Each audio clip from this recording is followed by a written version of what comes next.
اپنے آپ کو بڑا سعادت مند سمجھتے تھے، ہم خادم الحرمین والشریفین ہیں، ہم تو حرم کی خدمت کرنے والے ہیں، ہم تو حاجیوں کو پانی پلانے والے ہیں، ہم تو ان کی میزبانی کرنے والے ہیں، حرم کے متولی ہیں۔ تو انہیں یہ بتا دیا کہ دیکھو حرم کے متولی وہ نہیں ہے جو اس حرم میں شرک کرے، حرم کے متولی وہ ہیں جو وہاں اللہ کی توحید کو بلند کرے۔ اور پھر ساتھ یہ تلقین فرما دی گئی، دیکھو مسجدیں اللہ کا گھر ہے،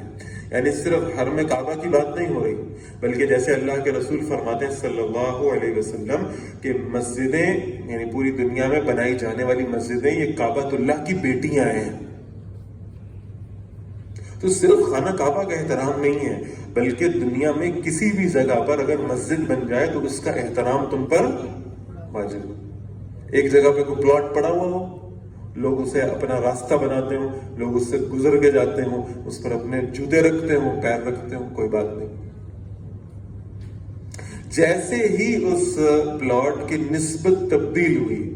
اور بس یہ اعلان ہو گیا کہ یہاں مسجد بنے گی اور مسجد کی تعمیر کا معاملہ شروع ہو گیا، اب یہاں آپ جوتے لے کر نہیں آ سکتے، اب یہ بے ادبی ہے۔ وہ ایریا ڈیفائن ہو گیا کہ یہ مسجد کا ایریا ہے، اب اس مسجد کے ایریا میں جوتے نہیں لائے جا سکتے، اس میں گندگی نہیں لائی جا سکتی، نجاست نہیں پھیلائی جا سکتی۔ اور فرمایا یہ سب سے بڑی نجاست اس کائنات کی تو شرک ہے۔